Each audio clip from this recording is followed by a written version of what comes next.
homer, led the league in tackles with 85. The deep ball for Darius Prince, and Philadelphia's on the board first.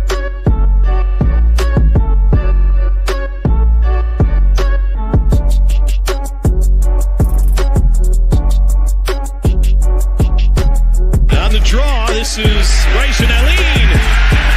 And Allen weaving his way all the way down to the 22. 10-yard line, 5. Mayfield, dancing all around. Throw as far as he can throw it. Jump ball coming. Crazy stuff. Not this time. And you want to be a wide receiver, you're going to have to take a little bit of a hit like that as Brown got him in that shoulder, but watch.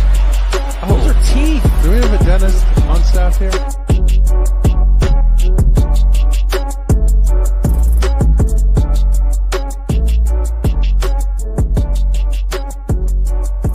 Good morning, and we are back with another episode of Around the Indoor Football World. I'm joined by my always trusty co-host TJ Bartholomew and Krish Vyas. We're also joined by special guest Alex Coleman. How you doing this morning, fellas? Great, man. Great. Thanks for joining us, Alex. We appreciate it. How's everything going, man? Why don't you kind of give us a quick update? It's been a while since you've been on. Everything's going well. We got back on track in Carolina after having like a bumpy start, and now we're just ready to take on this last portion of the season. These next 6 games we got to try to put ourselves in position to make a playoff run. Awesome. Definitely was a much needed victory. For anybody watching who's not aware, Alex Coleman is a wide receiver for the Wheeling Miners. So just wanted to throw that out there that they were able to kind of get back on track this past week, as he mentioned, against Carolina after an 0-3 start. So always super excited to see you guys kind of get back where you need to be. I know you know there's a lot of work left to be done, but that's the first step of many, I imagine. Yeah, for sure. We had some situational things happen. Unfortunate injury with Grant, so we had to play the Shreveport game without him. First game, we kind of put ourselves in a tough situation. We played that game without having a kicker, but we don't make excuses. We just roll with the punches and keep moving forward. We know what we're capable of doing. Absolutely. So I figure we might as well start with the National Arena League, obviously, since you play in the league. I know there's a lot of topics to talk about today. The first one I wanted to start with is one that probably hits pretty close to home for you in particular. Brandon Negron is the new head coach of the Omaha Beef. What were your thoughts when you saw that news, and at what point were you kind of aware what was coming down the pike? I had an inkling of a lot of things that were going on. Even though we have somewhat of a rivalry, we still are pretty intertwined, both between players and coaches, guys that were there, guys that still have friendships, relationships there in Carolina and stuff like that. So we were getting word of a couple things that might take place. Him going to Omaha, at first it was a little surprising, but it makes sense for them. So, someone that's navigated the National Arena League the last 3 years or so, and also been able to basically hold an organization together like he was doing with Carolina. So, whatever the situation that went on there with between Coach Tatum and the ownership in Omaha, I guess he was just the right guy to step in. Definitely agree. I know we've talked about it here at length that the Beef haven't looked like the championship Beef the past couple seasons. This year they've just seems like something's missing. The offense wasn't clicking. So I guess it makes sense. You bring in kind of an offensive guru, so to speak, in the National Arena League, and obviously a guy who's one of the better coaches out there. I mean, 2023 assistant coach of the year and 2024 head coach of the year. So really good moves, I would imagine. TJ, you had the opportunity to interview Brandon Negron the day after he was hired or announced. What were your thoughts after that interview about the addition of Negron to Omaha? Oh man, I see them getting better exponentially. He's a great head coach, an even better human being. He's a player's coach too, which helps. And he's also, as you said, an offensive guru. So I see Omaha definitely trending up. Their defense so far this season has been on point. It's the reason why they have won all their games so far, only allowing, I believe, like 18 and a half points a game, which in arena football is crazy. But it's their offense that's been sputtering. So I think the addition of him and some of the guys that he, in the interview said he was going to bring in, both player and potentially staff personnel, just to help boost and get that offense back on track. I see nothing but good things. Their stock is definitely on the rise. Absolutely, Krish. Everybody who's watched this platform for any length of time knows how tied in you were with Carolina over the past couple years. What were your thoughts when everything kind of came down the pike?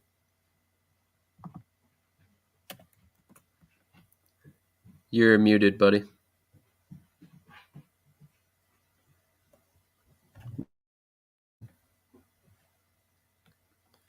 All right, we'll try and get Krish back here in a second and get his opinions on these. But if you want to check out the interview with Brandon Negron, I just dropped the link in the chat. You good now? Oh, go ahead.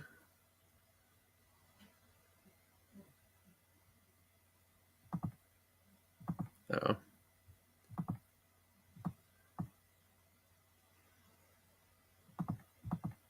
All right. Well, we'll try and get that figured out. But in the meantime, we'll go ahead and move on to the next subject at hand, which is the subsequent trouble in Carolina. Some reports have been coming out from Carolina that bills have gone unpaid. Sometimes players have been late paid. A couple of things that are just obviously not things that any team wants or needs, especially mid-season. Obviously, coming up here soon, as you just mentioned, Alex, you'll be playing Carolina again. So I imagine you guys are kind of hoping that all of this ends up getting worked out one way or another. So let's go to you first. I mean, you were in Carolina. How did they treat you last season when you were with Carolina? I'm not gonna say the treatment was bad, but obviously because Coach Negron was heavily involved, and one thing Negron does do, which um I think led to his frustrations with the ownership. Negron takes care of the players. He puts them first. So when I was there, we weren't mistreated. We had some run-ins with certain things, housing or whatnot, but he made sure that we were taken care of. You know what I mean? Like, I don't know if it's gotten worse, but I do know it was a red flag coming up this season.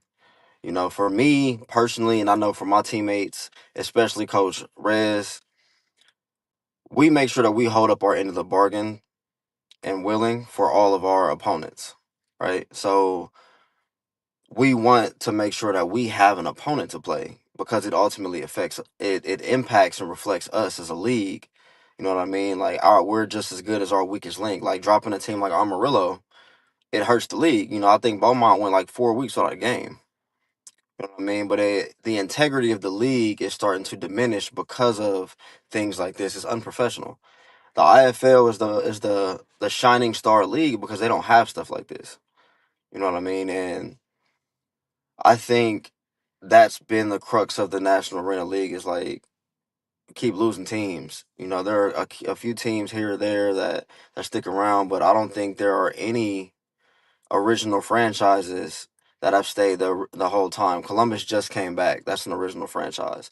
But even that situation, I was part of that when they dropped out the NAL too. So um, I don't know. I don't know what to think about Carolina. I hope they get it back on track, but you never know. You know what I mean? With that Carolina sports stuff coming out about them owing 21K, it's kind of like how much stuff was Negron putting up with? You know what I mean? That's kind of what I just wonder. Yeah, I think that's the big question everybody's asking now. I mean, all of a sudden, the timing of this all seems kind of crazy. And I know that part of the motivation for that report and article from Carolina Sports was due to the fact that Negron's gone, and that was his main point of contact. So, maybe to be fair, maybe there is some miscommunication there. Maybe the ownership has just not gotten in touch with them yet. There was a lot of changes going on. Obviously, you lose your team president mid-season. I imagine, there's some things to correct and get in order.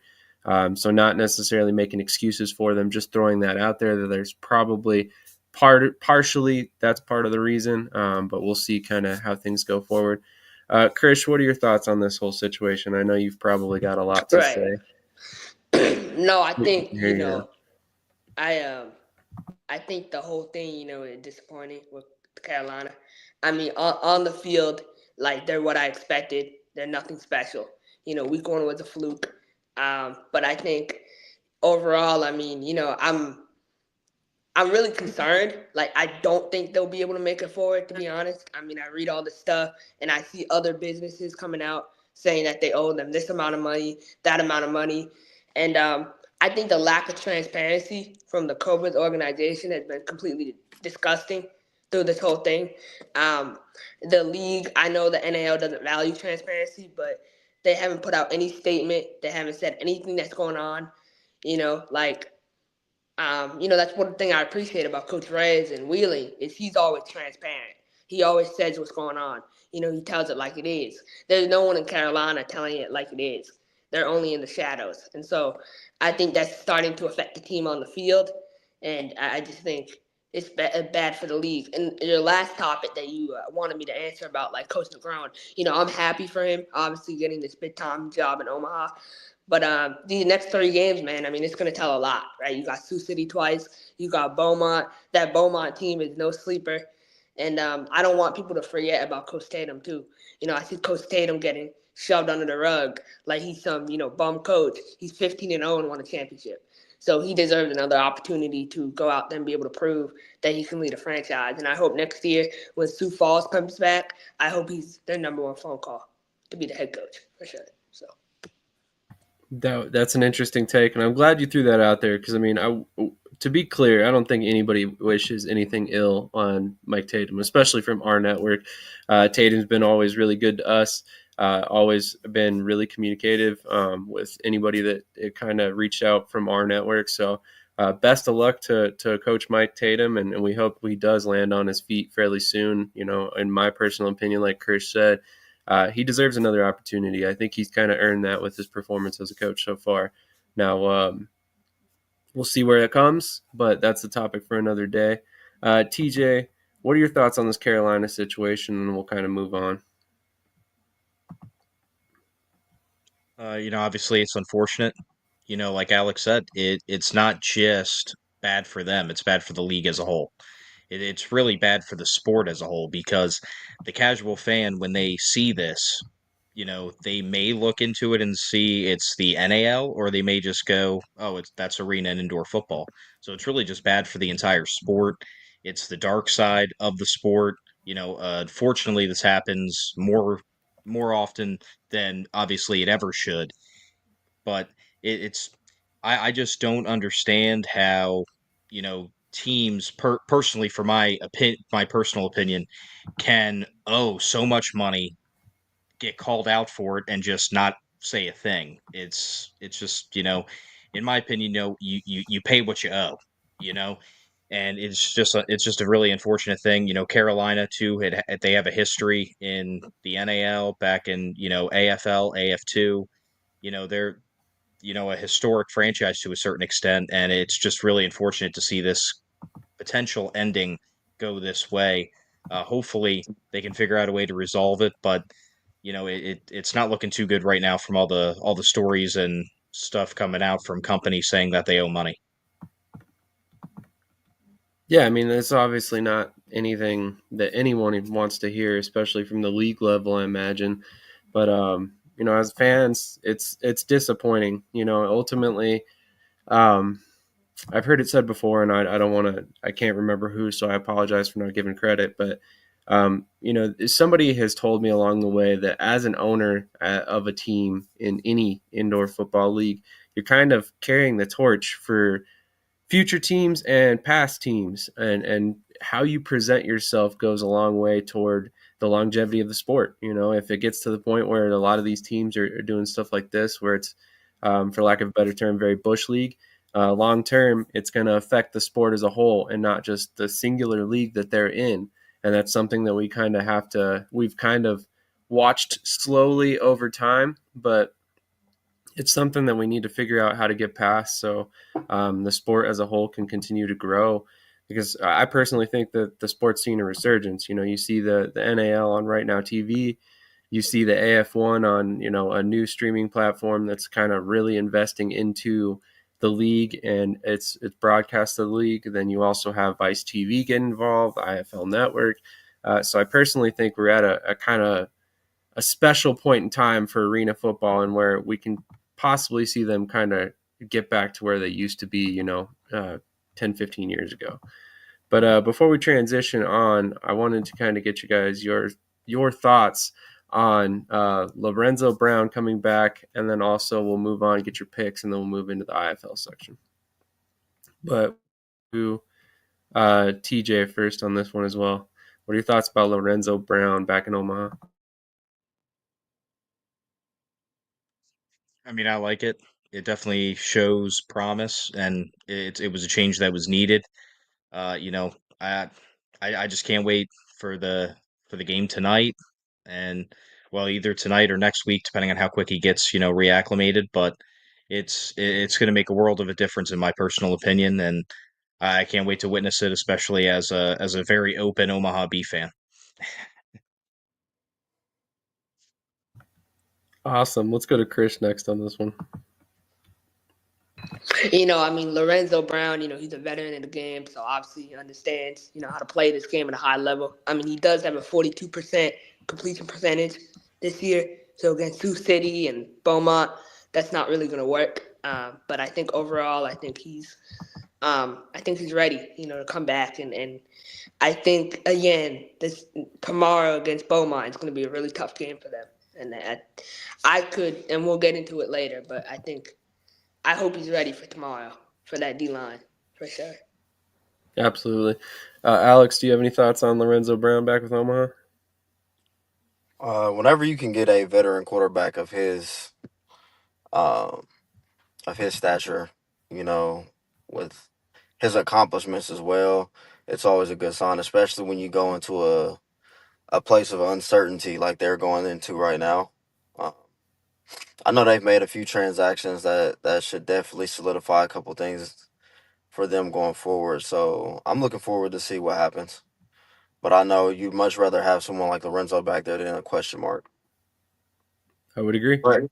I do want to add too, from the last topic that you said, what's going on in Carolina. This is another way to look at it. If you're a fan of the sport, but you're a player as well, it affects the nature of the existence of the sport. You know what I mean? Because for a aspiring owner, possibly, this is a reason why you may not get into it. You know what I mean? Yeah. When you see things like this happen, it affects things in the long run. That's why, like, when the AF1 came around, the National Arena League still doing what they're doing, there's always those, like, whispers, if they make it this year, you know what I mean, about certain teams. You don't have that in the indoor football league, but for the sport as a whole, there's an issue. You know what I mean? And I think you're seeing the downside of a lesser buy-in. Like when it started, the 100K buy-in and line of credit was important because teams like this that were in jeopardy, they were able to be carried by the league to finish out the season because of all of the scheduling commitments are already made. Now, if they fold, how many schedules does that ruin? You know what I mean? Yeah, absolutely. I mean, right away, like we talked about, yours immediately would be affected. So, which we'll get to some other subjects on this particular, or some other teams on this specific subject as we go forward. So let's go to Alex first. I wanted to get your picks, and if you don't feel comfortable doing picks with us, that's fine as well. But we've got 3 more games to go. Louisville Savage versus Shreveport Rougarou, Las Vegas Kings versus the Colorado Spartans, and Omaha versus Beaumont. Now, obviously, Omaha versus Beaumont, that's probably the big one here. I can pretty much guess which teams you're going to pick in the other 2 games, but I'm curious who you have winning that game. So I definitely got Shreveport winning because that's like a preseason game. But Shreveport just added some good addition players with Gary Brown, Rosario, Tyrone Laughinghouse. They definitely added some weapons on the outside. So this will be like a dress rehearsal for them. What are they called? Las Vegas Kings? Yeah. The one-time almost IFA and AF1 team. I'm definitely taking Colorado. Colorado just had a major signing. Rosario and Sale. Rosario and Sale. Yep. Those 2 guys. Yeah, so Rosario Sale went to Colorado. That's right. I got them winning. And then when it comes to Beaumont and Omaha, has there been any changes to Beaumont's roster? Or is it the same team from their first game? I think it's more or less the same team. I haven't seen anything major. Where are they playing at? In Beaumont. Beaumont. Sorry. In Beaumont? Yeah, Beaumont. I'm going to take Omaha. Okay. I think Omaha has more reason to win, and you tend to lean into the veterans a little bit. They have a nice veteran nucleus, so I'm going to take Omaha. Sounds good. Let's go to TJ next. Who are your picks this week?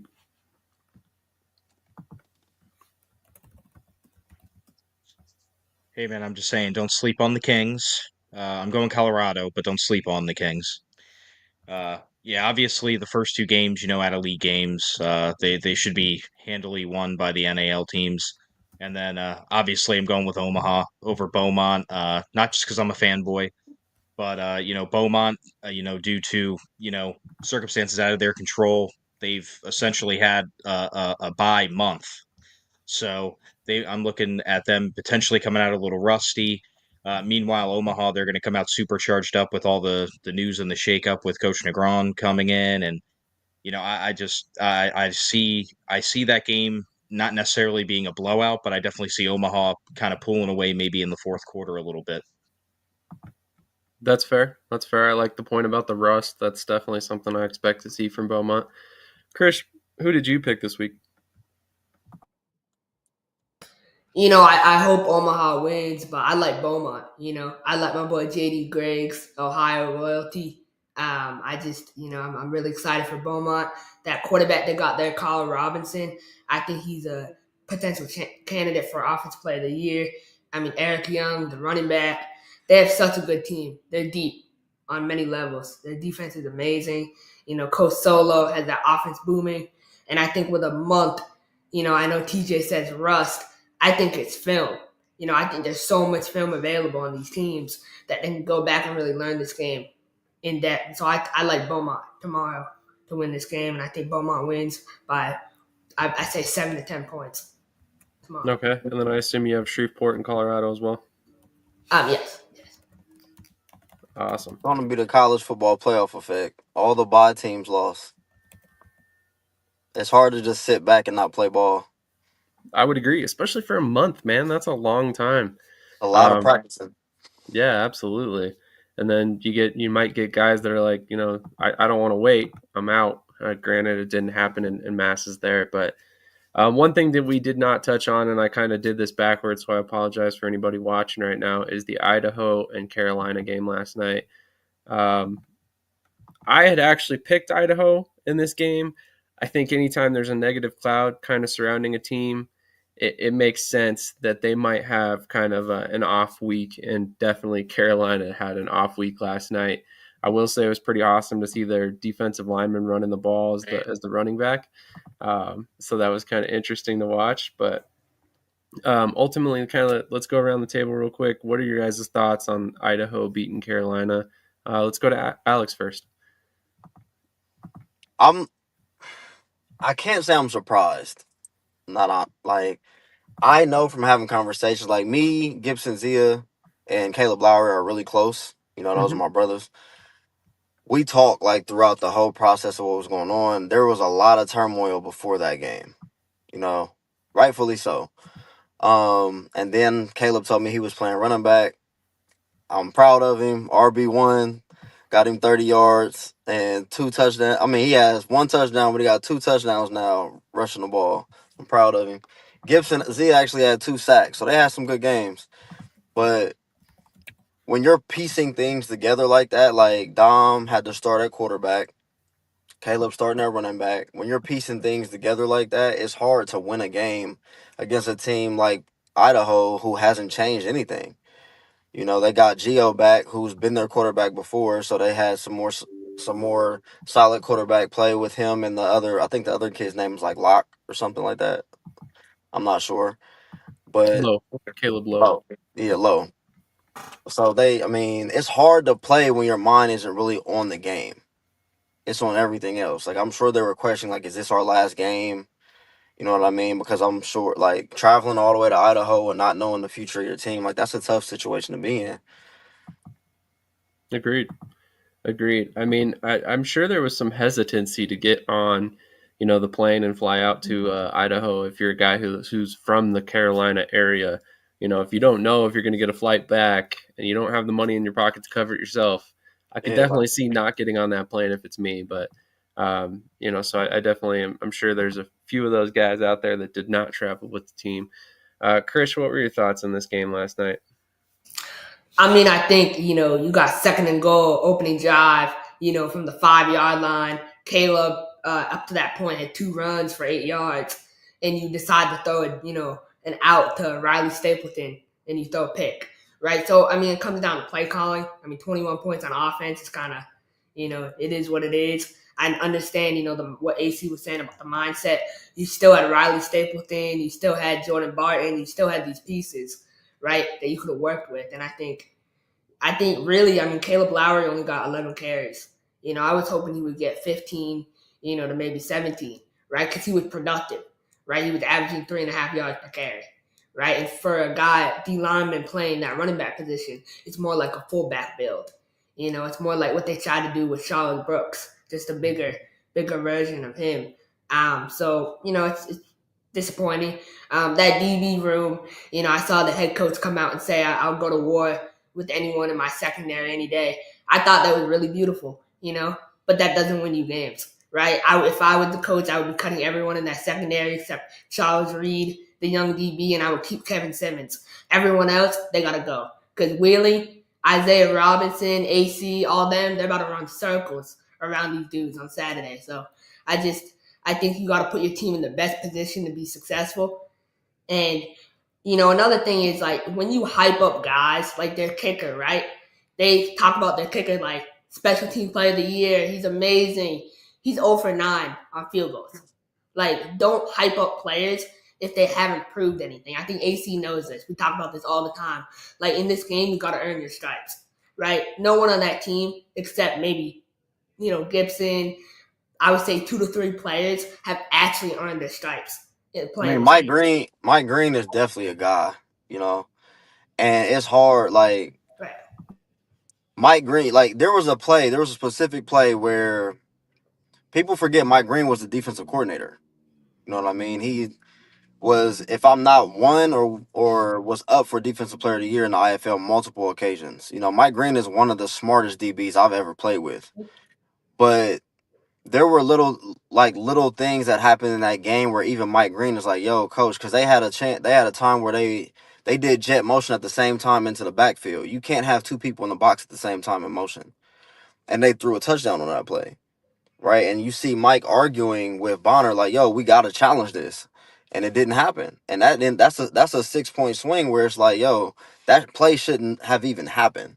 So it's little things like that. Like, I think Mike Green's importance in that backfield now, it shows, but now it's like they're trying to piece it together with other parts. You know what I mean? Like, Right. and you can even see like he's trying to do a lot of things within the whole backfield. You know what I mean? So I think that's causing a lot of frustration because, like you said, they could have controlled that game. Mhm. It didn't have to turn into any type of throwing battle, especially with a rookie quarterback. They could have just ran the ball 8 o'clock with Caleb. They didn't have to do all of that. You have a good point.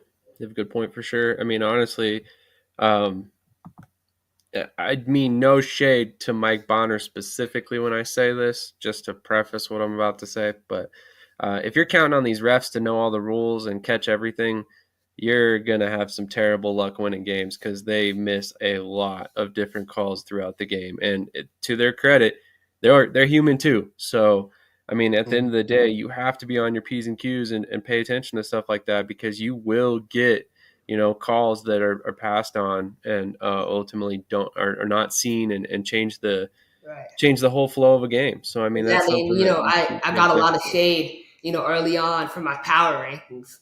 Right. Look who's right now. That's why I ranked them fourth. Right. And now I think I should have ranked them fifth in the conference after watching them through 5 games. I mean that's the fourth best team in that East. So, I truly believe that, honestly.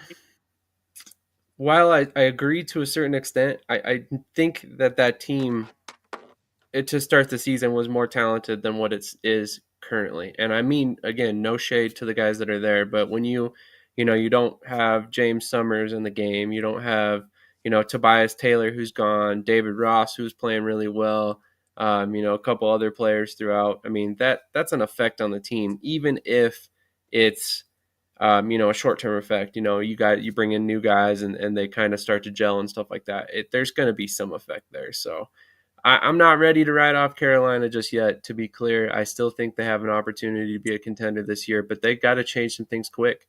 I mean, they're now 1-2, so that's a concern going forward, and they need to get some things cleared up. TJ, what were your thoughts on this game before we move on? I thought it was a good game overall. It was a little bit lower scoring than what we're, used to in arena and indoor, but I thought it was a good game. It was back and forth early on. Idaho kind of pulled away in the second half. I just want to give, either, I don't know if it's Idaho specifically or the NAL as a league, but, I want to, we talk about negative stuff on here. I want to give them their flowers real quick. Same night of the week, same home arena and location, obviously, but the stream was way better. There was not, I mean, me personally, I had 0 issues. And I even remember thinking watching the game on Thursday night that, you know, they fixed it. They owned it. They took care of it, and now the issue is fixed. So that was really big, in my opinion, for the NAL as well. Good point. Great point. I'm glad you said that. Ricky came out and said in the comments last week that we need to be better. And, he put his money where his mouth is, and the league as a whole, or, maybe Idaho directly, whoever's to blame, good job. You guys obviously improved quite dramatically over the last game. Real quick, before we get out of here, what do you guys think about all these Thursday night games? I think it's been 3 or 4 weeks in a row that we've had Thursday night games. I love it personally. Alex, what's a player's perspective on playing Thursday nights? That's tough.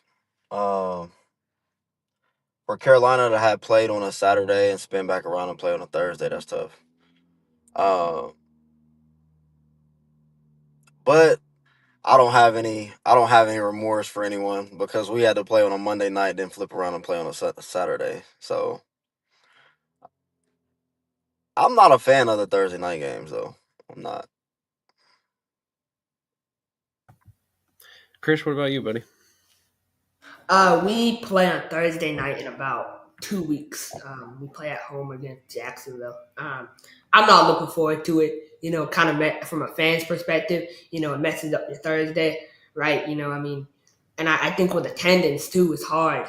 I mean, it's different for us because we're in a more populated area, but I think it's hard to draw a crowd on Thursday night, because obviously everyone has work on Friday and school and stuff. So, yeah, I think they should try to avoid Thursday games as much as possible. It tanks attendance. I mean, you look at the Idaho crowd, yeah, it was better than the, 10 people that showed up in Carolina the week before, but I think still the crowd it's not sustainable enough, to have, I would say like 15%, 20% of your building full. So That's fair. That's a good point. TJ, what are your thoughts? And then we'll move on to the IFL. Yeah, I agree with Krish. From a fan standpoint, it's awesome to have Thursday night football, an arena and indoor. But it's hard to get people in.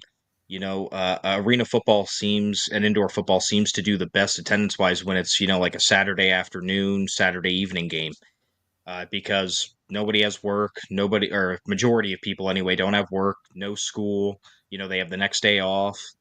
It just makes more sense. If there was a way that teams could get, say even up to like 40-50% capacity on, a Thursday night game, I would say keep them coming, because the fan of me wants them to keep going. But, for in terms of business, it's just not sustainable because, again, like Chris said, there's just too much going on during the work week that you only see about 25%, maybe 30 on a good Thursday night filled. I want to see what Omaha would do on a Thursday night. no, I would too, and I want to bring up something. I got a lot of contacts up in Idaho, so I talked to some people and stuff, and they were telling me like they're hardly out in the community. They don't get out in the community. They don't interact with the fans. And that to me, like, I got to give Wheeling credit where it's due. I mean, they're always out in the community, right? Even Halloween time, you got a parade, Christmas. AC knows it's like Reds is always out in the community, doing stuff. And I think in the players, and that's how, you engage the area. The Ohio Valley is starting to know, hey, Wheeling is here. Like, they're for real. You know what I mean? And I think Idaho has to do the same. Like, how have they been around for 7-8 years? And people don't know. Like, one of my guys was telling me, he's like, I go to the airport and I say, oh, I play for Idaho Horsemen, and half the people don't even know like who what we are. They're like, oh, is that a soccer team? Like, you know what I mean? Like, you gotta know. You gotta make it aware to your fans. Because I know a lot of arena teams, they rely on repeat customers to come back and bring their friends. But that's not the only way you get fans. You gotta really make more of an effort. And I'm not blaming, Chris Reynolds or anyone, but like you gotta kick it up a notch because you can't make money with having like again 15% of the building full. So that's fair. That's a good point as well. I wouldn't blame anybody personally, like attack anybody personally, but I would blame ownership. The reason I'm saying that is because being a veteran guy, appearances used to be paid, right? But you got to explain also with your leadership, meaning your captains, your ownership, your coaches, the importance of being out there. You're not going to get anybody back in unless they see your face, unless they know your brand. You know what I mean? So the players, they'll sit around. And the reason I say I blame ownership is because players that are not paid are unhappy. Players that are not paid on time are unhappy. So they're less willing to go, press the flesh or talk to any of the kids or the people around, which I don't think you should ever let it make a kid suffer for someone else's issue. But there's no motivation to go do it because all you think about is, why haven't I been paid on time? You know what I mean? One thing that I can speak for in Willing, I think our owners, Chris Duffy and them, know that to make money, you got to spend money, right? So for the ownership, you have to spend money on your players, meaning just pay them on time and pay them what you said you'd pay them. And then the leadership in your team has to be like, yo, we got to get outside. You know what I'm saying? We got to get outside. We got to talk to these people because that's the only way we get them into our games. Because ultimately, we want to play in front of people, not play in front of just each other. You know what I mean? So it goes hand in hand. Like, the ownership has to understand that the way that they're going to get more people in the building for the attendance and make more money is by spending that money to make sure their players are taken care of. I'm not saying go back to paid appearances because clearly money's tight. But you also can't just be like, all right, well, I got this taken care of. We have a game set up and all of this stuff. So you're thinking of all the revenue you're going to make and not thinking of the satisfaction of your actual players. I really want to transition over to IFL, but I want to ask you as a player one thing. One thing that I've always thought would be a good idea, and maybe I'm off base here, so you can tell me. Um, why don't team ownership or groups incentivize players to go out and sell merch or sell tickets or whatever? Throw them a little kickback for everything they sell. Call it not necessarily a sponsorship, but an extra way for them to make a little bit of money. Whether it's getting people to come to the arena, selling some team merch, whatever it may be, some sort of profit sharing program. I mean, would that be enough to incentivize the players, or do you think that would still kind of fall by the wayside? I think it is. I've only met like Willing does it. Coach Rez he's kind of a marketing genius with that stuff. You know what I'm saying? He knows how to do such a thing. And also Coach Billy Back, my rookie year, he did it. Players sell tickets and get a kickback from the tickets they sell. So I definitely think it incentivizes doing something. Whenever you have an opportunity to make any type of extra money, I think it definitely incentivizes the players. I just know, like, for example, Carolina, players weren't getting paid on time last year, which built up a lot of frustration. Um, I'm not going outside. Like, not me personally, but I know the thought process is I'm not going to do nothing extra. You know what I mean? And it sucks to be in that position. You know what I mean? But I think another thing that you said is the issue with the sport to me now, from early AFL to now, we don't have ownership groups. We have independent guys that want to get into the ownership field. That's why the teams fail. That's why the team folds. That's why all of that stuff happens. That's why one guy takes a huge hit. The ownership of the team goes from hand to hand because there's just not ownership groups. If there's ownership groups, then there's a greater chance of survival for each franchise. And one thing I want to add, I think AC does a good job with this. Through his work with Phenom Elite, is like I see every post is about the customer. About the athlete. Like, how can you help the athlete, right? And I think if, like you said, if ownership can do the same, how can it help the players? Like, you should do this because it benefits you more than benefits us. You know what I mean?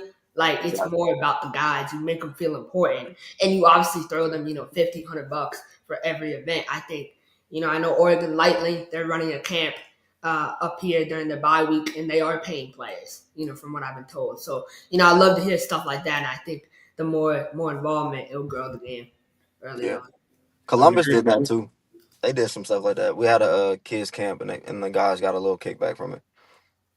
See, and that's the thing. It doesn't have to be a bunch. I mean, these players are intelligent guys. Most of them are college graduates.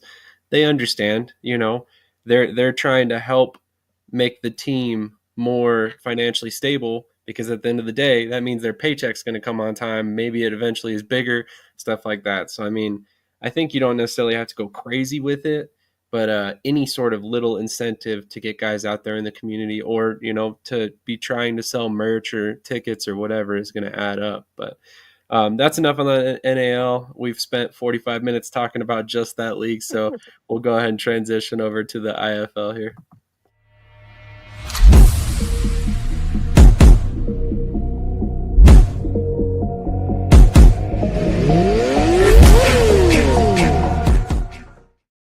All right, so let's talk about some indoor football league news. There's been quite a bit going on transactionally this past week. Specifically, one thing I wanted to talk about was the Massachusetts quarterback situation, and there's nobody better to talk Massachusetts than Krish. Krish, take it away, buddy. What are your thoughts on the quarterback situation with? So we brought in Felix Harper, from Bay Area. I'm really excited for him. I project, in my opinion, I think Kenji will start again for us, just because we want to give him that kind of, I don't want to say final chance, but a chance to go out there, after a bye week. New offensive coordinator with Coach Martino Theus. Really excited for him to come in and help fix this offense. He did great things with Duke City. So, obviously I think he can work with Kenji for that 1 week. But I think Felix is right there. I wouldn't be surprised if Felix gets some time back there. I'm really excited for Felix Harper. Like, I really think he can. I think Kenji can take us where we need to, but I also think Felix can. And it's going to be who can do that faster, right? We're playing a great Indy team tonight, and we'll probably get into that. But we traded our backup, Anise Dennis. He's from South Carolina. We traded him to Tucson. He was refused to report. I don't think he wanted to go to a 2-15 team in the last 17 games. So he's like, I'll find something else. But I think, we have two good quarterbacks, Kenji and Felix. I think we have one of the stronger rooms in the league now, to be honest. Yeah, I mean, honestly, I think Felix Harper is a great quarterback, and I think he keeps getting slept on because of the fact that he's been a backup in his, with Bay Area for a couple years now. But I think once he gets an opportunity to play, he's going to surprise some people. Let's kind of transition a little bit. There was some more quarterback turnover. Tucson's got kind of going the opposite direction. Massachusetts is signing everybody. Tucson's getting rid of everybody.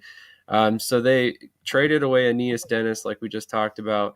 They cut the starter. I'm blanking his name at the moment.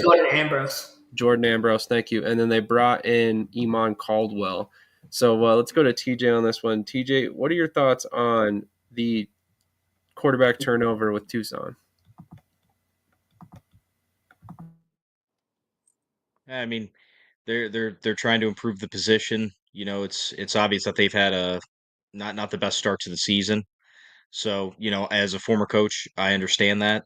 When you have a shot to improve the position, you take it. Unless you have probably one of the top, I'd say in the IFL, probably one of the top 5 in the position. There's always room for improvement. So you're going to take it when the opportunity comes. And I mean, again, quite frankly, they need it because they're not hitting on all cylinders right now, especially offensively. Yeah, absolutely. I think you've made a perfect point there that if you don't feel you have one of the top 5 quarterbacks in the league, you're gonna have a hard time competing a lot of times because this is not a defensive league at all. Especially, if you can't run the ball on top of that. So it'll be interesting to see if Tucson can find any sort of success now that they've brought in Caldwell. Alex, what are your thoughts on the quarterback turnover in Tucson as a receiver? How would you look at that? If I was specifically in Tucson, I watched the first game. I would be frustrated to the point that where if they did bring someone else in, I would just be, can he get the job done? Because if he can, we're out there. Like, Tucson had guys against Arizona running wide open. We just needed some throws to be made. You know what I mean? Like, they had a lot of opportunities to not only stay in the game, to win that game if some throws were made. I sent he not my little brother, but my little brother, Jerome Buckner, out there with Coach Back. Remember his name because he's going to be a superstar.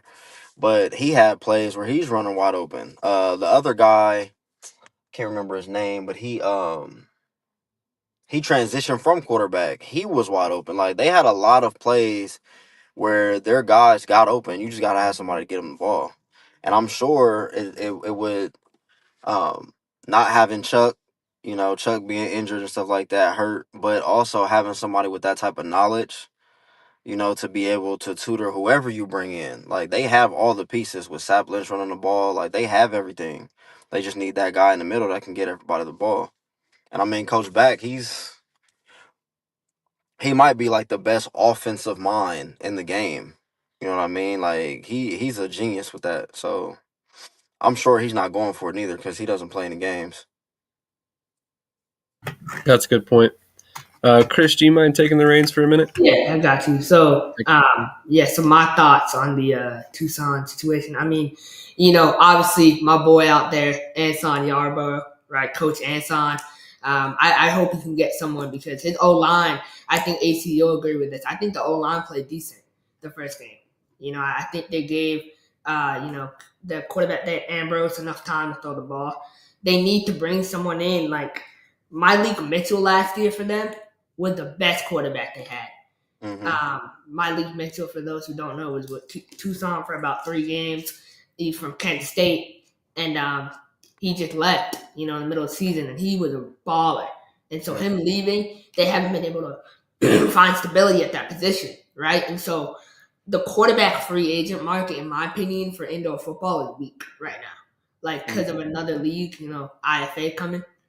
Obviously, we'll hope for the best, but expect the worst with that league. But I think a lot of quarterbacks are in that league, and so now it's like you're piecing together, and then you try to get guys like Ambrose. He's from overseas. He played in Austria, right? Mm-hmm. So he's playing against that level of competition, and then he comes over here and he plays in front of 10,000 fans in a league just right below the NFL and CFL. It's like it's a different breed out here. So you got to find someone who can, really understand this indoor game. I think Iman, he understands the indoor game, right? He Mm-hmm. played with San Antonio. He sat behind Castanova. He played in Carolina. He sat behind Malik Henry.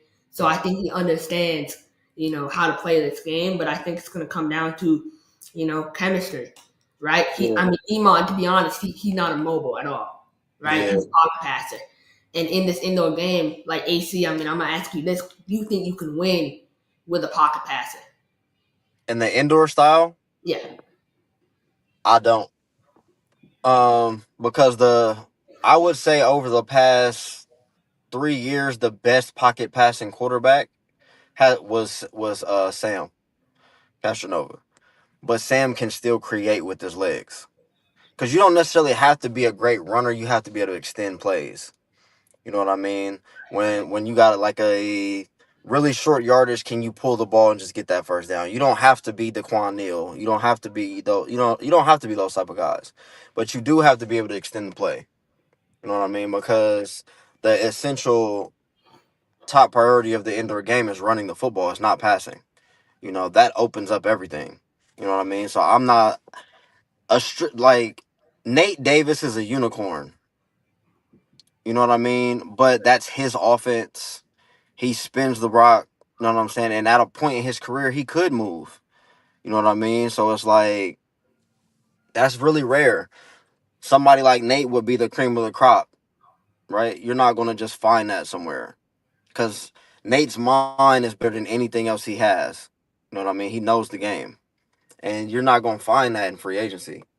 No. I hate it specifically for Tucson because they got deflated both with Chuck and then with Pee Wee. You know what I mean? Both of those guys can really play. So they had to take a loss before the season even started of two guys, So they're in a unique situation, man. It's But hard, I hope they bring it together because they got a solid team. right? Anson's D line went crazy against Arizona. They got good pieces. No, you're right. I think, I kind of want to look at it like this. Like, his D line went crazy. Like you said, they have good pieces, right? They got Brian Smith. They got Lorenzo Thompson coming off IR. He was with Sioux Falls last year, played a pivotal role out of the slot for them. And then I think, I think overall, like Jacksonville is a tough team. So when you look at this game tonight, I think it's hard for me to say like this is Iman's one chance to prove that he can be the starter because he's going against Jacksonville, which you commit. I mean, AC, in your opinion, and then we'll go to TJ. You think Jacksonville is a top 3 defense in the IFL right now? Top 3? Yeah. They might be. They've been playing well. Right. I know their secondary's been playing well. I don't know about their front. I know their secondary's been playing well though. They've got a good secondary. But Billy's not gonna waste time. One thing I know about Billy, like that's who introduced me to the game. We would have 3, 4, 5 waiver guys in every practice. Billy's not gonna waste no time. I think he also looks at the schedule and kind of sees like it's only going to get harder from here, right? And so you got to bring in a guy who can understand it. What about you, TJ? What do you think about this like whole quarterback situation?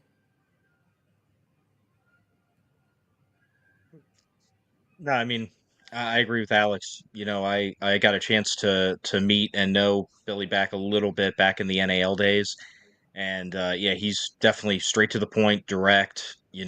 If he sees a chance to improve, he is going to bring the guy in. and there is going to be competition because wins are how you're measured, and he does not take losing well. So his time so far in Tucson, he has not been happy. I can guarantee you that, just because of the wins to loss ratio.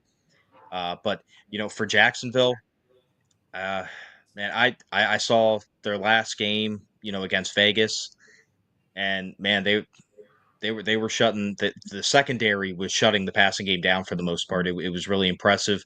I wasn't sure how they were going to come out, just because of how they did last year, and Gibson transitioning to the IFL style. But they're looking like a tough. They're looking overall like a tough team. I would probably be surprised if they don't make the playoffs this season. I'll call it right now.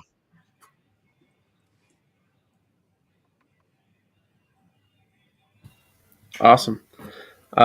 So catch me up. Where were you guys at? We just finished talking about Tucson and the quarterback situation. Perfect.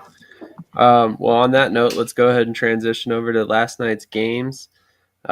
We had a barn burner in Tulsa last night in Green Bay last night against Tulsa.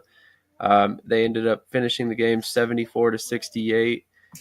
Let's go to TJ first on this one. TJ, I know you bet on Tulsa, but other than that, what were your thoughts on the game? Man, I was left wondering, did Tulsa give the game away, or is Green Bay really that good that they pulled that comeback in the fourth quarter? You know, it was everything an arena and indoor football fan could want in a game. Man, it was just back and forth, constantly at the edge of your seat. It might honestly be, the league's game of the year. At the end of the season, when you look back, that's how good last night's game was. It was definitely a game where if you were a casual fan, odds are you are hooked now because it was just that entertaining. TJ Edwards going off for 5 or 6 touchdowns. At the very end of regulation, when he was trying to scramble around and he lost the ball for a second, it was like holding your breath, because there's only like 6 or 7 seconds left. That game just had it all, and then in overtime, what better way for overtime to go for Green Bay than a game where pretty much offense hasn't been stopped the entire time? You get a stop in overtime and make them settle for a long field goal that they miss, or I believe it was blocked. So, it was just a really great game. And even in an offensive based game, defense/special teams came up big in the end for Green Bay. It was definitely an A+ game for me. I would agree. In fact, I heard a lot of people last night, and you guys can kind of give me your thoughts on this, saying that might have been one of the best games they've ever seen as they're in their time as a fan of the indoor arena game. So let's go to Alex. Alex, did you watch that game? I watched some of it. I thought Tulsa had it in the bag though. Just like I didn't even see the second half, but I seen how Tulsa was scoring in every phase.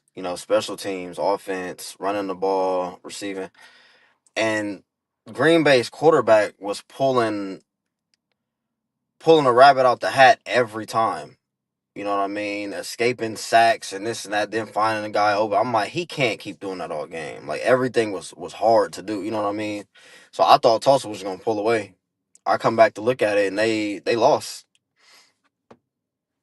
Then it was what 130 plus points. I think it's crazy. If you bet the over 142 in that points game, you were scored. good by halftime. Yeah, exactly. Man, That was a crazy game. I think there was like something like 4 touchdowns scored in the last minute and a half of regulation or something like that. It was crazy. Just a kind of a throwback arena game or indoor game where it just back and forth, back and forth. And honestly, kudos to Green Bay for winning it.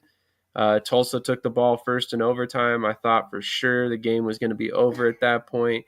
And then Green Bay stops them, I think, on a goal line stand, turns around, gets the ball, and ultimately goes down and wins it. And it was impressive. I mean, what a game. Probably the game of the year so far. And honestly, if there was a reason or a game specifically so far this season that you wanted to be promoting the hell out of as indoor football league, that was the game. that's how you sell subscriptions to the IFL network, is you get games like that. But, for as good as that game was, the next game of the night, Vegas and San Diego, was also a really good game. And timing wise, it worked out perfectly to where there wasn't much overlap. And ultimately, we saw another barn burner out in San Diego, I believe it was, where, it came down to an 8-point deficit. Sorry, it was in Vegas. My apologies. It came down to an 8-point deficit between San Diego and Vegas. So let's transition. Krish, what are your thoughts on the Vegas and San Diego game? Yeah, I mean, I think, Coach Chin, I have a lot of respect for him and kind of what the offense he's trying to run up in Vegas, but the offense hasn't come through the last couple of weeks, to be honest. I mean, 19 points in Jacksonville, and then you go and lay 27. I mean, 27 is never going to win you the game unless you're playing the Carolina Cobras. Like, it's very, surprising. I mean, they got so much talent. That receiving core should be one of the best in the leagues.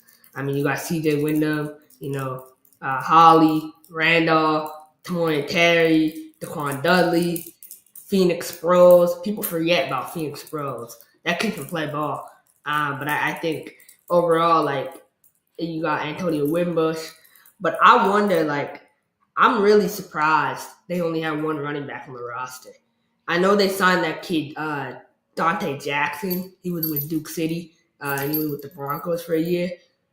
He refused to report. So I wonder if they were trying to run a 2-running-back system with him and Wimbush. But, when you have one running back, I'm telling you, that's not a recipe, for long term. If you're going to use him as a workhorse, even out of the backfield, to only keep one running back, I mean, I don't think long term that's sustainable. So they got to go out and get someone. But San Diego, I mean, they needed to win this game. Right, 1-2. It puts them in a good position to kind of go forward. I think their defense played amazing. I got to give hats off to my boy Rod Miller up there. I think he did a good job with that defense. The offense looked okay.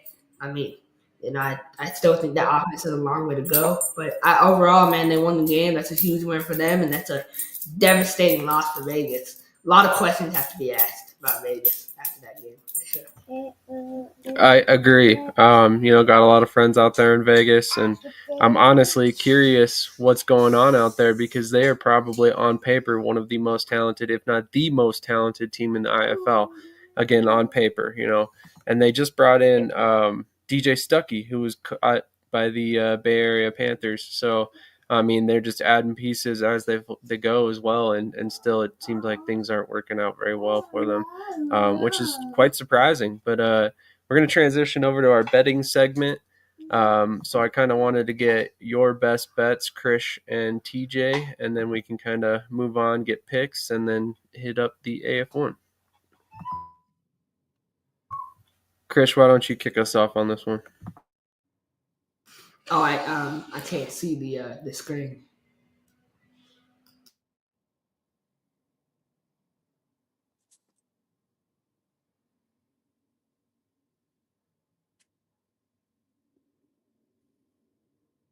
My mistake. That would have helped. Oh. Where do you go out? Daddy. Literally had this pulled up just a second ago. I'm not quite sure how it got over to rugby. Daddy. All right, there we go.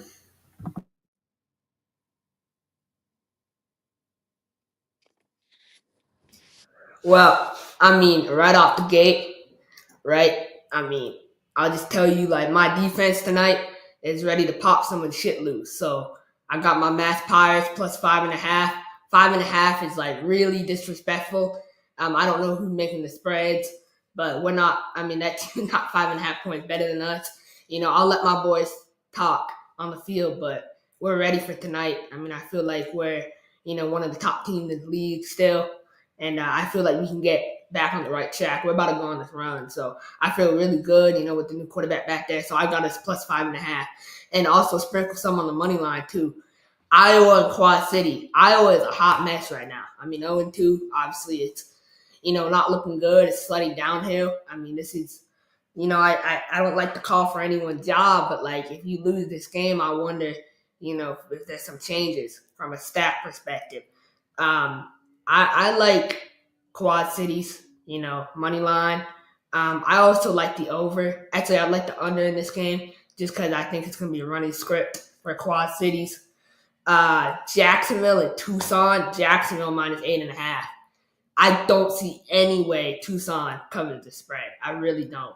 I think that Jacksonville team is really tough, and I think they're just going to take it.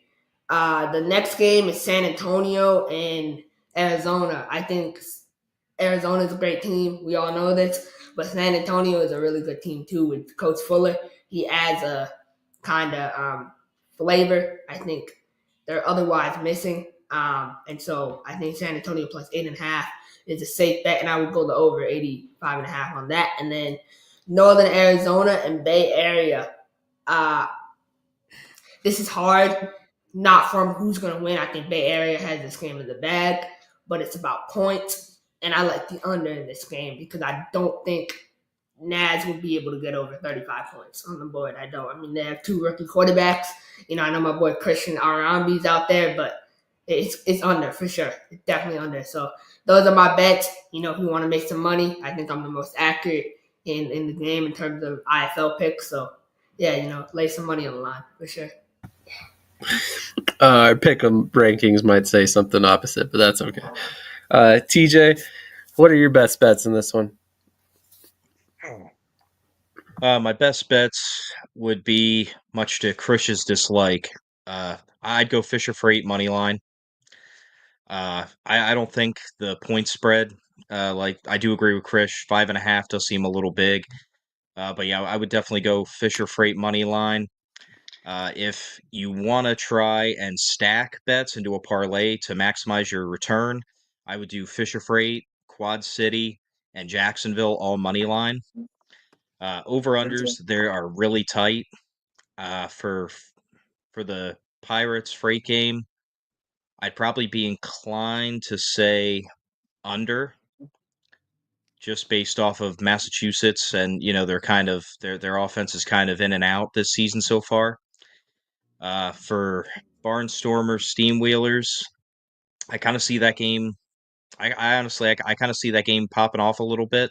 I'm inclined to take the over. Jacksonville and Tucson, I'm going to go under just because I think Jacksonville's defense is really going to keep Tucson under wraps offensively. For the 7 o'clock game, San Antonio, I would take the 8.5 for San Antonio too. I think it's going to come down to probably whoever scores last, but that's going to be anywhere from a 3 to 5 point difference. So I think San Antonio will cover with the points. Uh, I think it's going to come in just under 85.5. I'm seeing something like probably like both teams scoring right around between 35 to 40 points or so. And then Northern Arizona and Bay Area. I don't know about the point spread, but I would take Bay Area money line, and I think it's going to go just over that 81.5. But my lock would be, again, Freight, Barnstormers, and Sharks money line. 3-team parlay, baby. The Barnstormers over Quad City, or Quad City over Barnstormers? I'm sorry, Quad City over Barnstormers. Quad City. Okay. Yeah, QC, Fisher, and Jacksonville money line. Gotcha. Makes sense. Alex, did you want to give any of your catch. bets, or do you want to pass on this segment? I don't have any. I'm gonna pass. Okay, no worries. Let's go ahead and get into picks real quick, which I'll go ahead. I guess I can go ahead and leave this up. We're not picking against the spread, just so we're clear. We're just picking straight up winners. So if we want to go, let's just go down the screen. So TJ, you go first, and then we'll finish up with Krish. For the pick'ems, I did Fisher, Quad City, Jacksonville. I believe I picked Arizona money line, or with no point spread, so Arizona, and then Bay Area. What about you, Alex? I am going to take Fisher, Quad in the Gibson back saga, I'm going to take Tucson with the upset. I'm going to take. I lost the rest. Arizona and Bay Area. Interesting. Tucson upset. I like it. Krish, what were your picks, buddy? So I'll go Bay Area, San Antonio, Jacksonville, Quad Cities, and obviously, 2021 IFL champion and soon to be 2025 IFL champion, Massachusetts Pirates. That's a bold statement for an 0-2 team so far, but that's okay. I love your dedication to your team. Definitely makes sense to me. So we got Alex picking the upset in Tucson, which should be an interesting game. That honestly could go either way, in my opinion, but definitely will be interesting to follow along. But with all of that, we might as well transition over to the AF1. TJ, it looks like you got to get out of here, man. Thank you for your time today. Really appreciate you. And we'll catch you next week. Any final thoughts before you get out of here? It's always a pleasure to be on. Thanks for having me. Everyone watching, have a good weekend, and go Billings. You're taking down Albany tomorrow. I can feel it. Hopefully. They're pretty cocky up there in Albany. It's always nice to punch the cocky guys in the mouth. So hopefully Billings does it. As a fan, I say that. So but yeah, everyone have a good weekend. There's a lot of good games on, and see you guys next week. Definitely. Thanks again, TJ. Daddy. All right, so we're going to transition over to the AF1, but before we do, we're going to play a quick commercial from our sponsors, Estime for Fitness.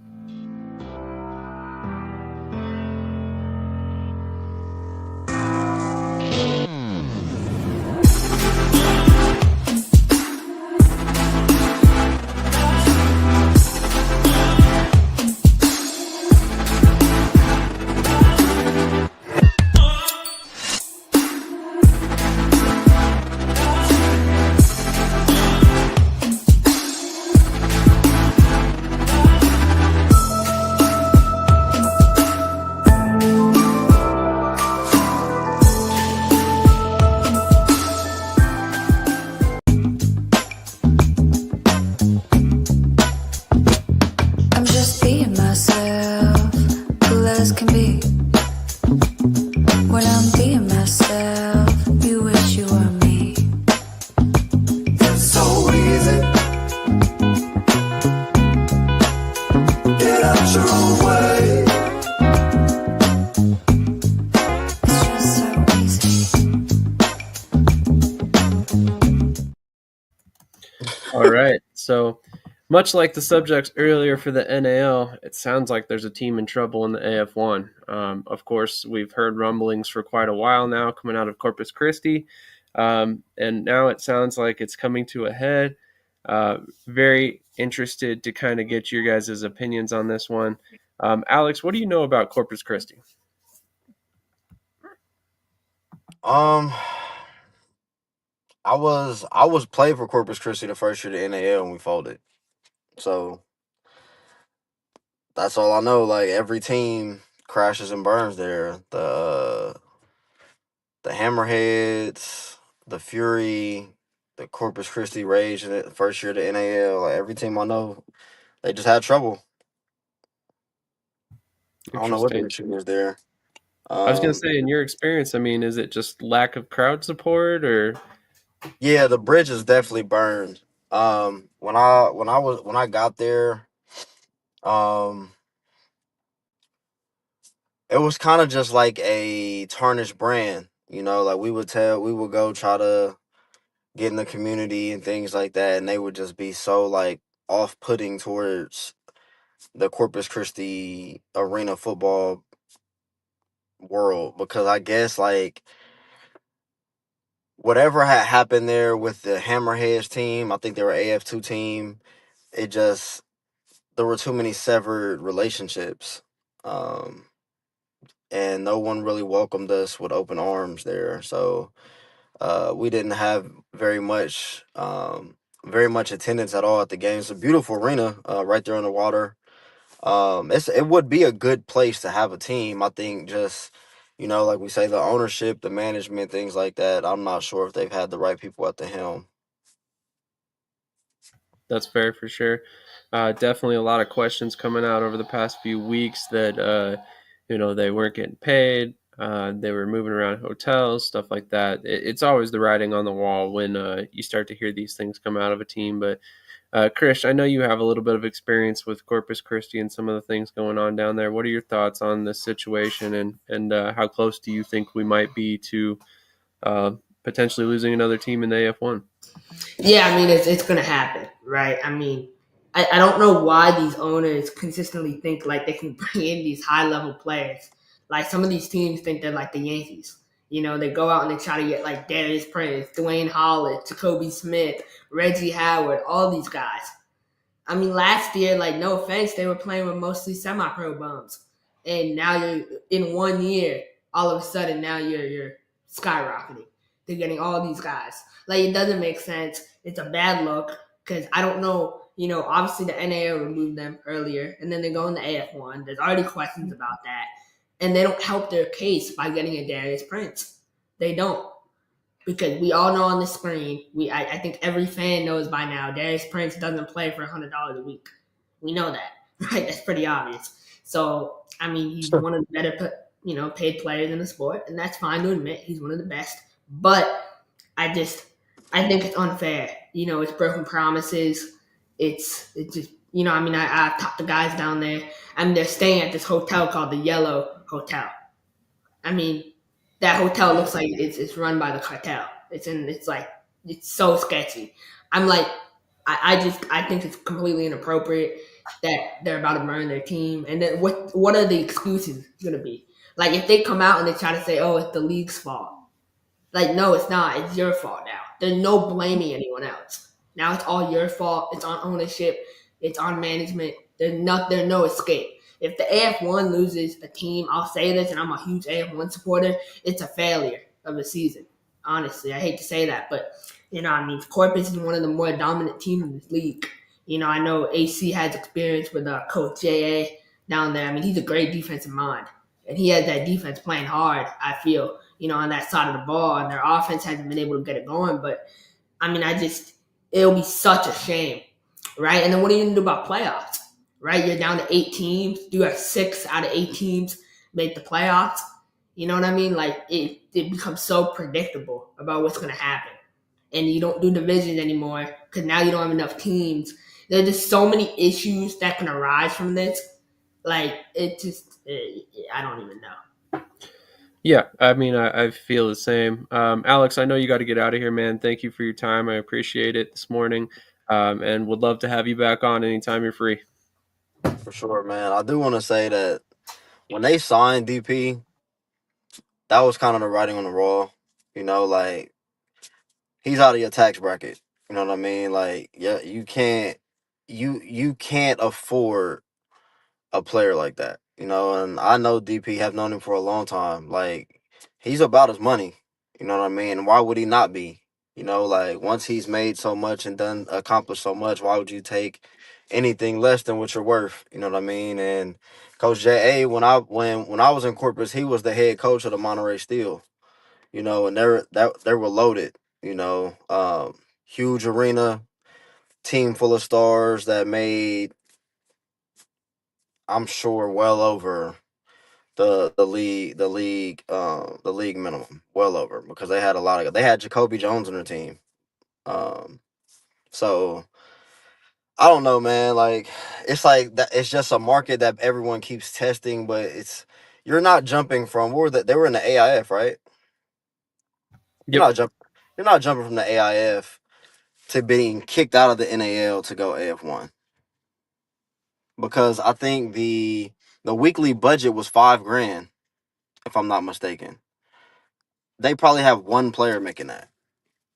You know what I mean? Or 2 players collectively making it. Like, there's no way. But that's still, man. I feel like they should have started off honestly with 4 teams. Do what they did before, just 4 teams. keep the travel close. Figure it out that way, because a lot of times that's the worst thing that happens is the travel. Like even with us, I like our team set up, but not having Harrisburg hurts, not having Amarillo hurts, and going all the way out to Idaho when they have nobody close. So Exactly. No, I agree with you, and I think with travel, I mean the travel is ridiculous.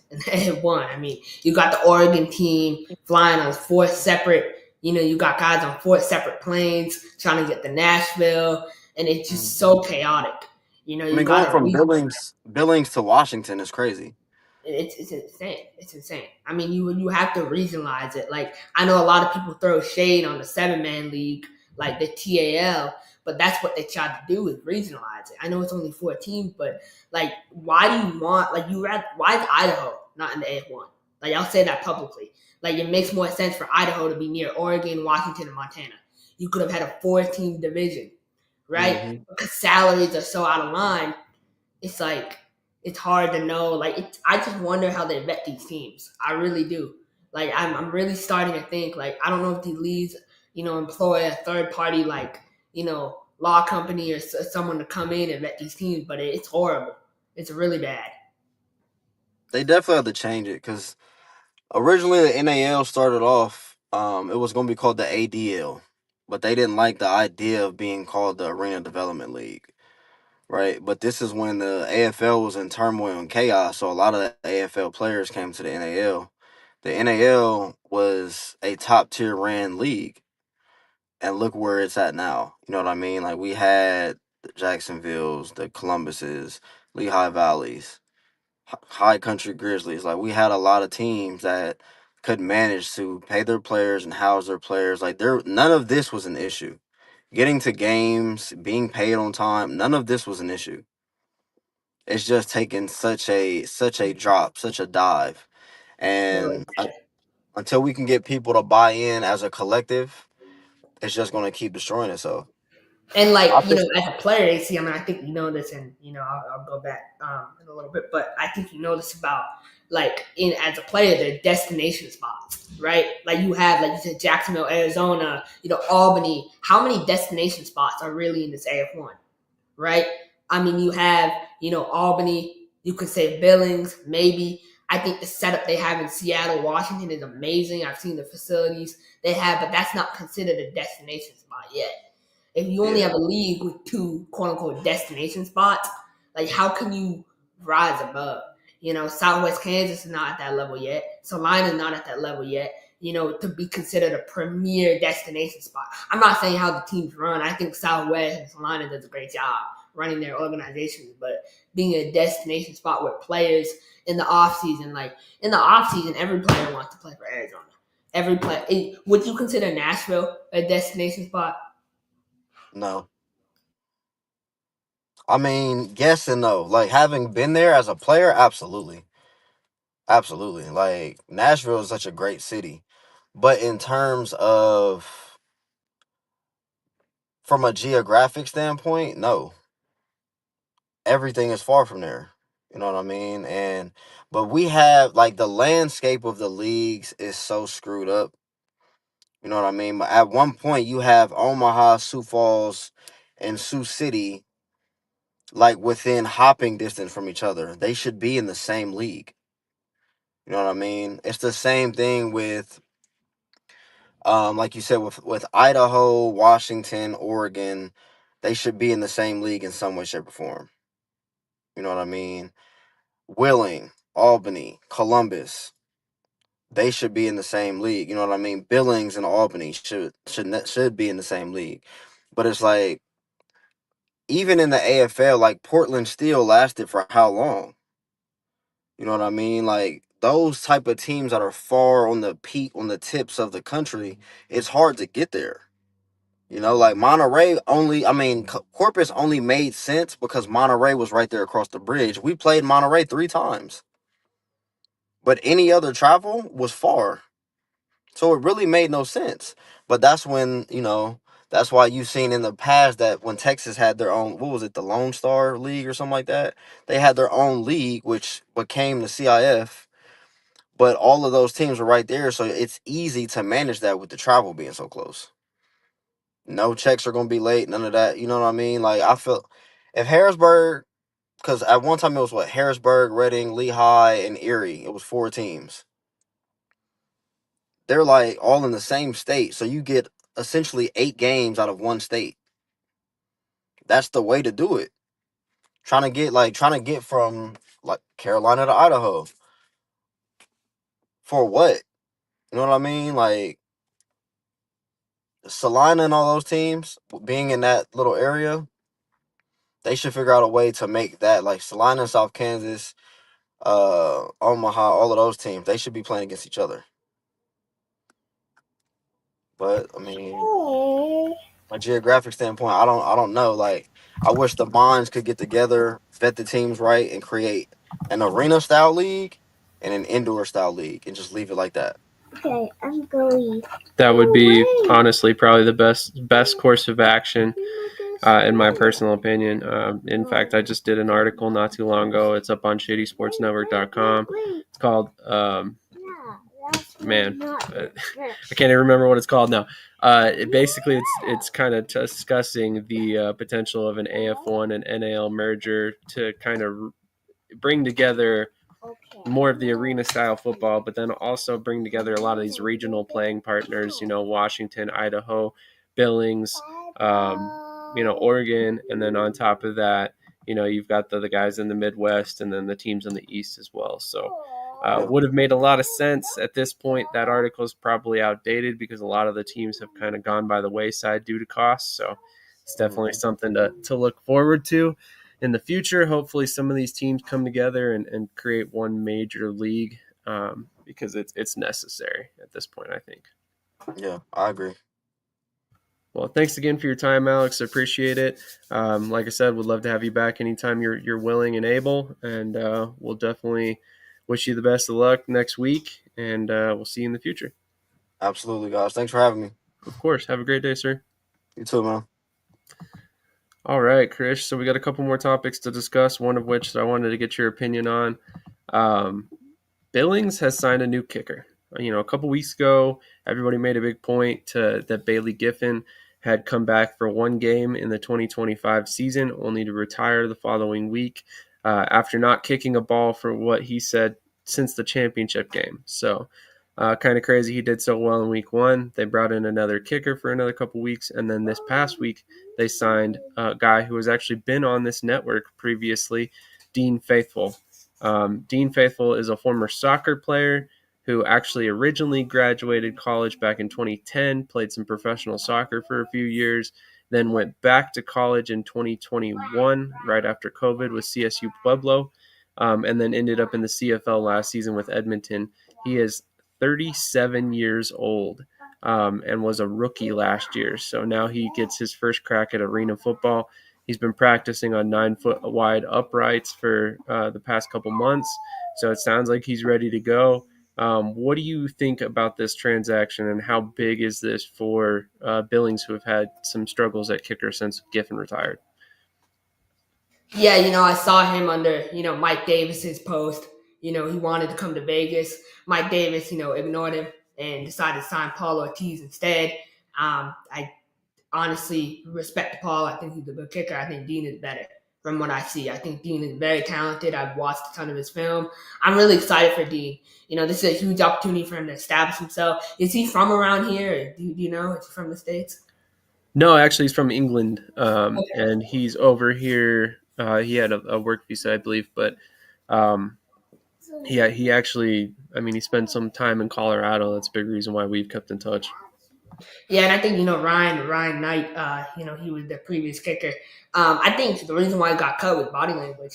I saw him walking off the field, a couple times, kind of getting into it with the coach. And, I think he does have potential. I think he could help out a lot of teams in the league. Kicking is really down across the sport. So I expect Ryan Knight to find another home if he wants to.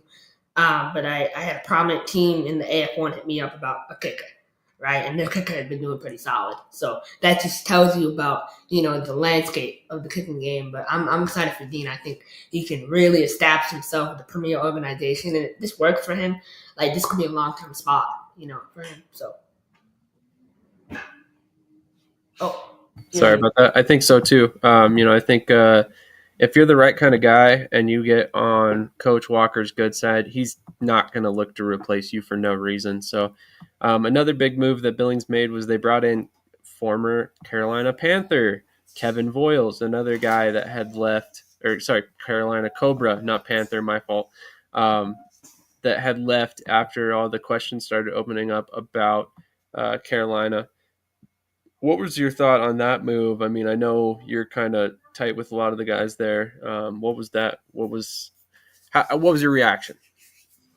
I love KV. I love how he holds himself accountable. I'm telling you, like, I was around him for one game, but I also see it. Like, there's no one harder on him than himself. And that's why he's where he's at. He holds himself to a high standard, and he had an opportunity to get out of Guantanamo Bay and, go to somewhere nicer. And so I'm really glad for him. I'm glad he hopped over and go to Billings, a premier organization, because he deserves that. He deserves to be playing for the best of the best. And he's going to do great things with Billings. He's behind a great coach. I keep saying, man, Coach Walker, Coach Walker's built different. I mean, just from a standpoint of he knows exactly what he wants at each position, size-wise, speed-wise, weight-wise. Like, he probably has this on his board, in the offseason. Like, I want a 6'3", 210 DB. And he'll go out and find the best 6'3", 210 DB, right? And so that's why that team is young and they're successful. And I think KV, he can add the veteran presence in the locker room, and that's a huge move. That's a bold move. I'm really happy for KV. Yeah, absolutely. That's a huge move. I think that makes Billings' defense even more dangerous than it has been so far this season, which is saying a lot. They've had some quality outings so far. Against some of the lesser teams in the league. No offense to Oregon when I say that, but they definitely wasn't against one of the better offenses so far. So this upcoming weekend against Albany is going to be one of the premier matchups this season. I really look forward to seeing that game, and ultimately I think it's going to be a great one. But there, a couple other things to look at. Salina recently has been cycling their roster over and over again as they continue to kind of struggle to find some momentum this season. I believe they've cut and signed 4 different players again this week. That comes only a couple weeks after, or a week after they cut and signed about 5 players. And it seems like they're turning over their roster pretty quickly at this point. Does that surprise you to see Coach O'Neill, making moves, trying to fix it? Or is it a situation where you think he's kind of overreacting? Just personal opinion question. There is no right or wrong answer here. In this game, you have great coaches, you have elite coaches, and you have Hall of Fame coaches. No matter what, Coach O is a Hall of Fame coach in this game. In the indoor game, right? Not the arena, indoor. But a good coach can never escape a weak staff. Now, I won't say their staff is weak. I think Coach Larache is a good coach, but I think he's a first-year defensive coordinator. And I think a lot of these dudes come in thinking that I'm going to be the best coordinator in this league. This is your first year, right? You're going to have problems. That's just with every first-year coach. I noticed that Coach O took back defensive play calling from Coach Larache, and that's just him, man. Coach O'Neill, I can guarantee you behind the scenes, he's pissed about what's going on in Salina. Being 0-3, that's not him at all.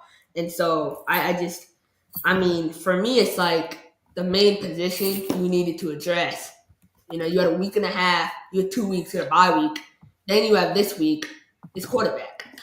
Javen Kilgo, all due respect to Javen, he's thrown 11 interceptions in 3 games. He's 5 touchdowns and 11 interceptions. And you keep rolling him out there like it's going to change.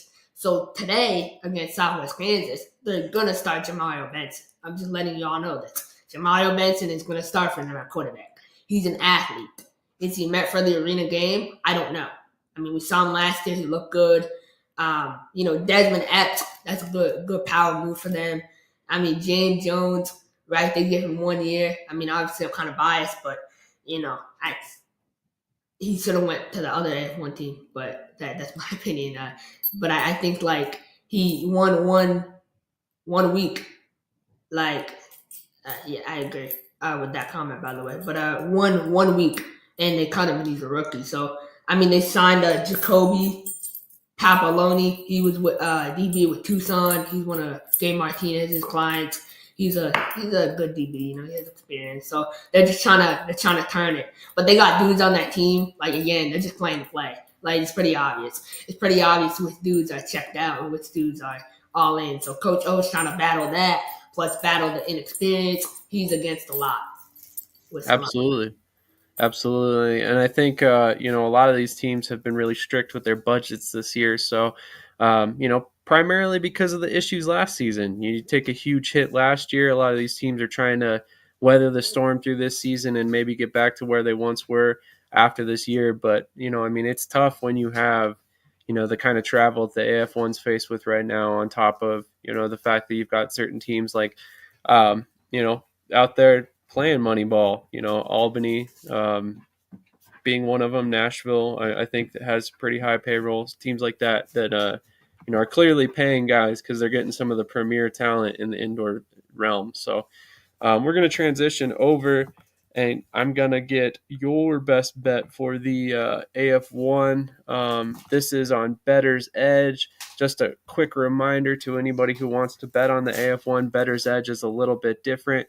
It's like a third-party marketplace for people to bet against each other. So if you go on here and you want to bet something, there has to be a corresponding bet on the other side in order for you to win, lose, or draw. So just keep that in mind when you go to bet on this platform. It's a little bit different. Still works exactly the same when you bet, assuming that somebody's bet on the other side. If they have not, your bet will simply expire whether you win or lose. You're not going to lose anything because nobody bet against you. So just keep that in mind. So we've got Salina at Southwest Kansas, and we've got Southwest Kansas is a 6.5 point favorite. What are your thoughts on this game, and then we'll move over to the Sundays.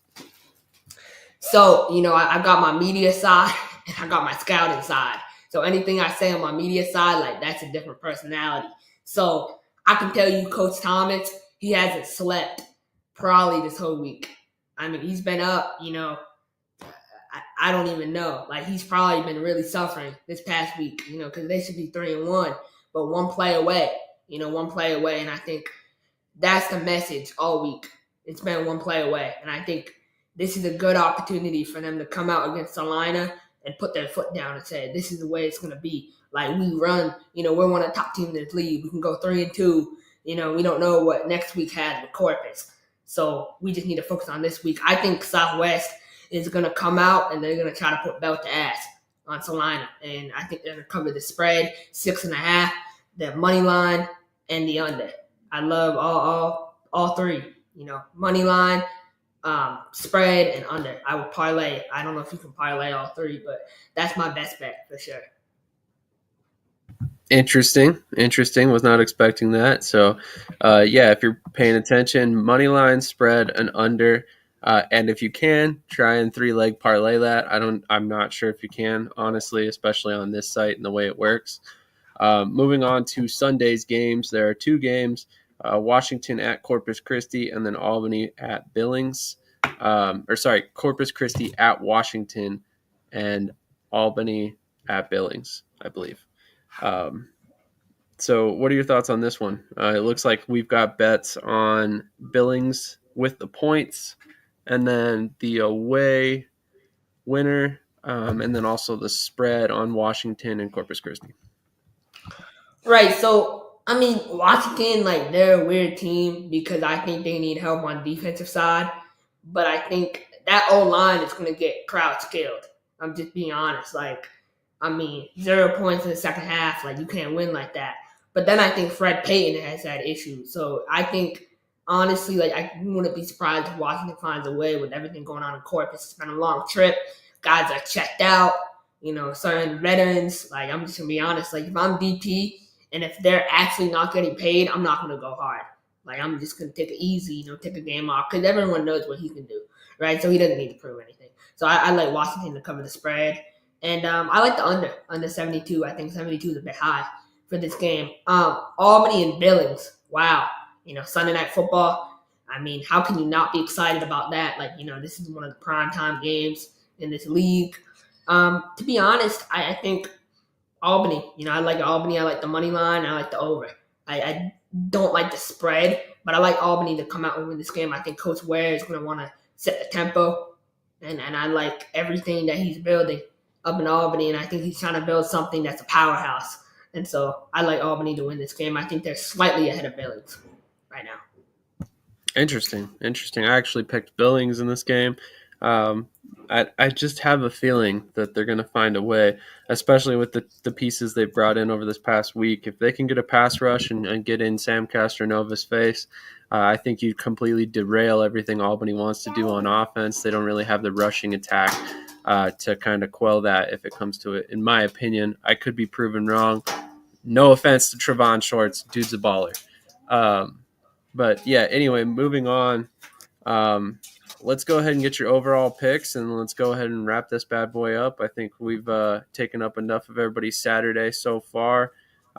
So let's look at the games. I mean, obviously, as we just mentioned, we've got Albany and Billings, Washington and Corpus Christi, and Southwest Kansas and Salina. So just straight up, who you got winning the games?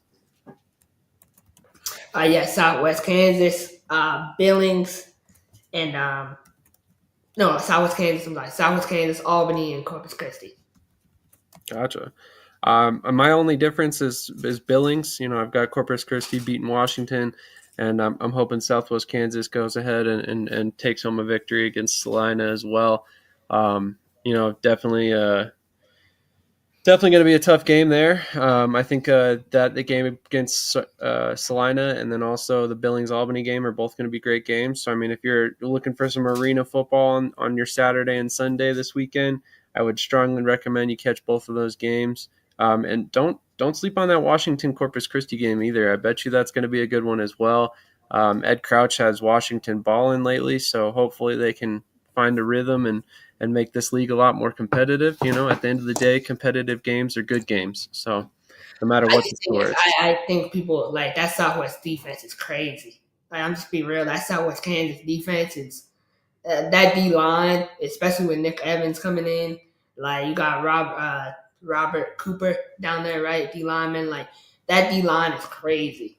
I mean, I see they released David Facione this week, and that just speaks to, honestly, he's a good player, but it just speaks to the depth of the team, and they're so deep right now, and I just feel they're in a good position to win this game, and I'm really excited. I'm excited for Jalen Morton, because I know he wants to get back out there. He finally has a whole week to get healthy, and we've seen what he can do. He has 18 touchdowns in 18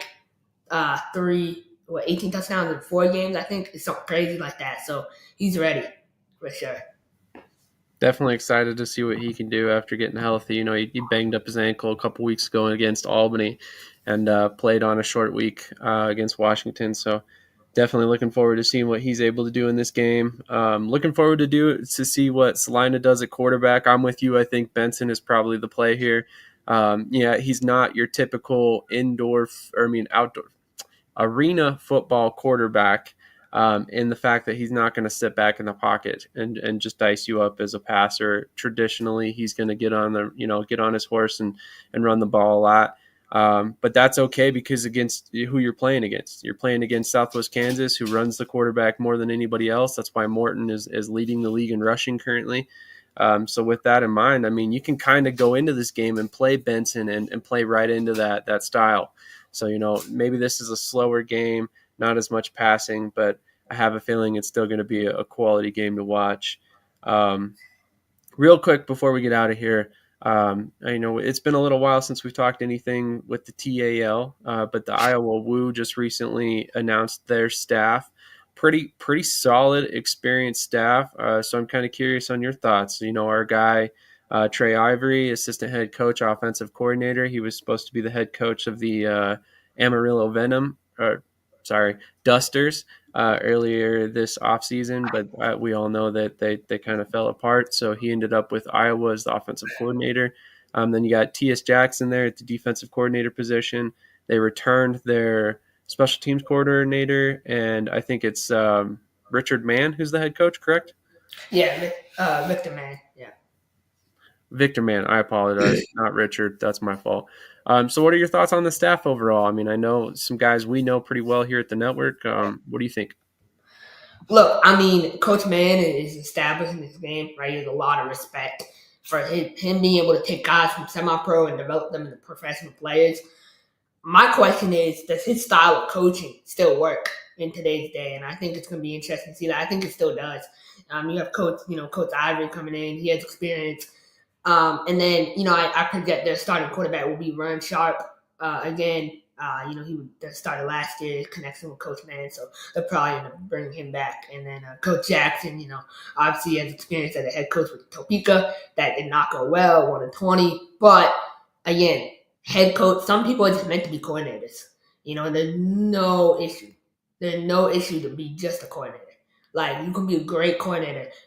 I mean, and, you might say, oh, you're taking shots at Coach Tyus. No. Like, look at Steve, Spagnuolo with the Chiefs. He's 11-41 as a head coach. He'll never be a head coach again. But he's a great coordinator. And he makes more money than, head coach in the league do. So make your money being a coordinator. And I think Tyus can do a great job with that, with the defense. But the TAL, man, like, that league is rocking. From a talent perspective, it's crazy. Like, the guys they got coming in Duluth, like, we'll have to do a whole episode talking about the TAL. But they got some ballers up there. I mean, Eve Claire with Coach Brooks. Hot Springs with Coach Bagante down there, Ozarks. I mean, they signed Emery Bryant, Michael Witherspoon. Like, they got talent over there, too. And then, Iowa Woo is kind of the question mark. They haven't signed a single player. We don't know what to expect.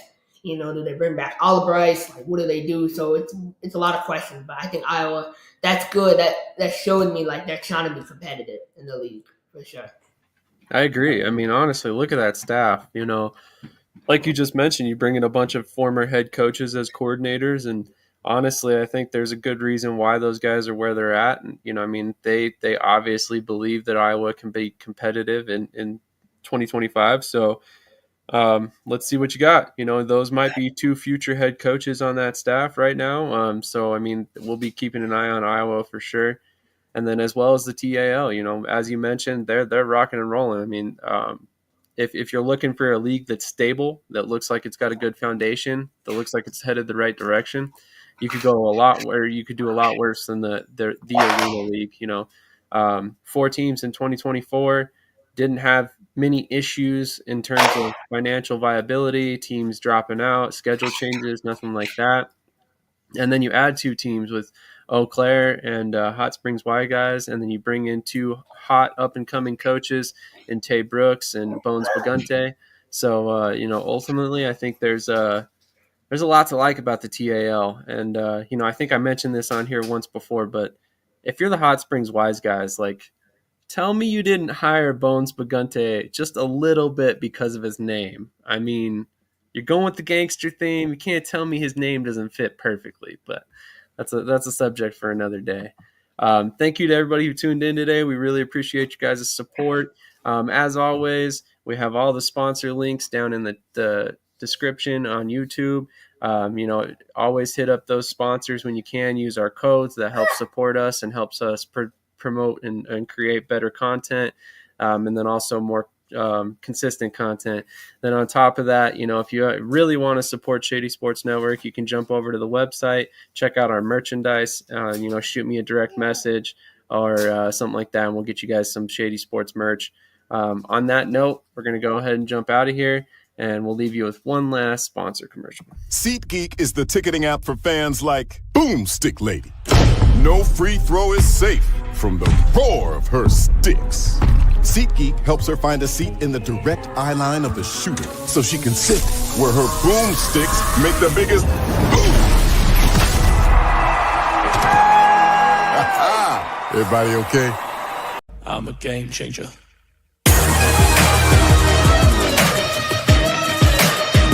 I'm a game changer.